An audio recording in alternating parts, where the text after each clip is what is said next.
चमचमीत असा अंडा मसाला खायचा आहे आणि सकाळी टिफिनसाठी करावा तर वेळही नाही आहे, तर मग करायचं काय? तर ही रेसिपी संपूर्ण पहा, कारण अत्यंत कमी वेळामध्ये आणि झटपट होणारी रेसिपी आहे आणि टिफिनला सुद्धा तुम्ही करू शकता। आणि अशा पद्धतीने जर अंडा मसाला केला ना तर तुम्ही चिकनसुद्धा विसरून जाल। ॲक्च्युली आता उन्हाळा चालू आहे आणि चिकन तर नकोच। इथे मी 4 अंडी उकडून घेतलेली आहेत।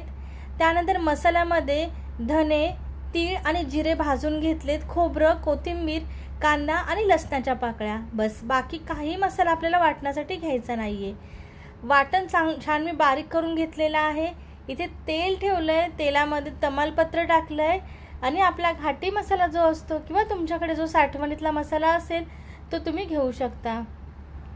तेलामध्ये टाकायचा आणि उकडून घेतलेली जी अंडी आहे त्यांचं वरचं टलफर जे आहे ते मी काढून घेतलेलं आहे आणि आता यांना छान प्रकारे आपल्याला तेलामध्ये तळून घ्यायचं आहे।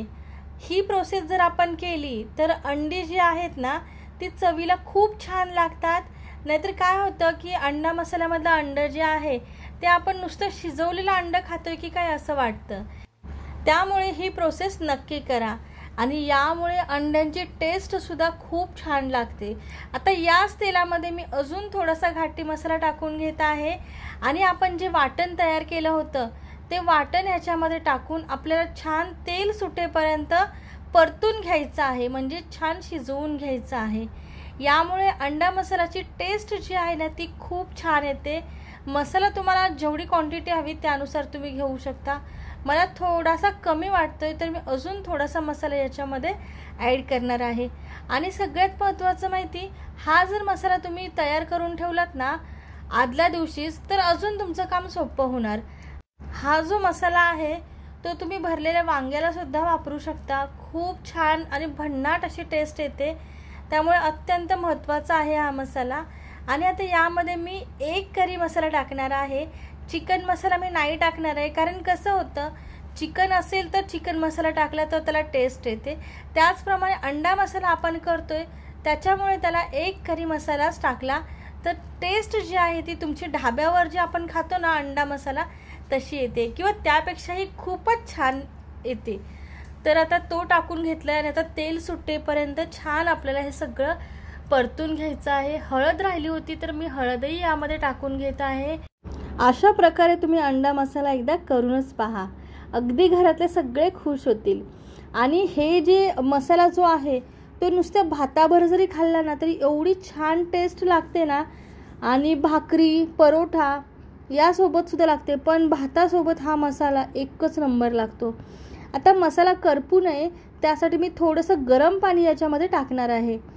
मी नेहमी रेसिपी करताना सांगते, ज्या वेळेला आपले मसाले टाकून झालेले असतात त्यावेळेला कधीच गार पाण्याचा वापर त्या भाजीमध्ये करायचा नाही, का तर त्याची टेस्ट जी आहे ती संपूर्ण उडून जाते। कारण हाय टेम्परेचरवरती आपलं मसाला जो आहे तो शिजत असतो आणि आपण जर त्याच्यामध्ये गार पाणी टाकलं तर त्याचं टेम्परेचर एकदम डाऊन होतं आणि टेस्ट त्याची पूर्ण कमी होऊन जाते। त्यामुळे नेहमी लक्षात ठेवा, कोणतीही भाजी असू देत त्यामध्ये गरम पाणी शक्यतो वापरा, तुमची भाजीची टेस्ट जी आहे ती 1 नंबरच होणार। आता चवीप्रमाणे आपल्याला मीठ टाकून घ्यायचं आहे आणि तेल पाहू शकता, मसाल्याला छान तेल सुटत आहे। आणि घाटी मसाला जो आहे तो गावाला केलेला आहे माझा आणि त्याला ऑलरेडी एवढं छान तेल आहे की त्याच्यामुळे ना जास्त तेल नाही तुम्ही टाकलं, अगदी थोडं टाकलं तरी छान तरी येते कालवणावर। आता आपल्याला हवं त्या क्वांटिटीमध्ये तुम्ही पाणी टाकू शकता। आता मी पाणी थोडं थोडं टाकते, तुम्ही पाहताय का, तर मला मसाला छान शिजवून घ्यायचा आहे आणि मसाला एकजीव झाला पाहिजे आणि तरीसुद्धा दिसली पाहिजे।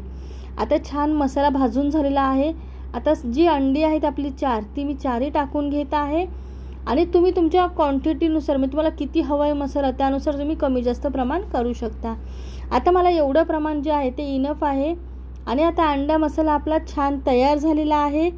मस्त अशी कोथिंबीर टाकायची आहे आणि गार्निशिंग करून घ्यायचं आहे। कोणताही पदार्थ तुम्ही करा, अगोदर तो डोळ्यांनी खाल्ला जातो, त्याच्यामुळे पाहूनच अगदी छान वाटतंय, असं वाटतं मी कधी खायला बसते असं। पण नाही, टिफिनसाठी मी बनवलेलं होतं आणि मी सकाळी शक्यतो काहीच खात नाही, डायरेक्टली टिफिनच खाते। त्यामुळे म्हटलं नको, आपला मोह जो आहे तो थोडासा आवरावा आणि आता टिफिनसुद्धा मी भरून घेणार आहे. खूप छान झालेला आहे अंडा मसाला. तुम्ही अशा पद्धतीने नक्की करून पहा आणि अशा छान चमचमीत रेसिपी पाहण्यासाठी माझ्या चॅनलला सबस्क्राईब करायला मात्र विसरू नका. अगदी सकाळी घाईघाई जरी झाली तर तुमचा मसाला तयार असेल तर अगदी 10 ते 15 मिनिटामध्ये अंडा मसाला मस्त तयार झालेला असेल. आणि हो, तुम्ही घरी ही रेसिपी करून पहा आणि घरी एन्जॉय करा. पुन्हा भेटूयात नवीन छान छान रेसिपींसह आणि नवीन छान छान व्लॉगसह. तोपर्यंत मस्त राहा आणि चमचमीत खात राहा. श्री स्वामी समर्थ. जय जय स्वामी समर्थ.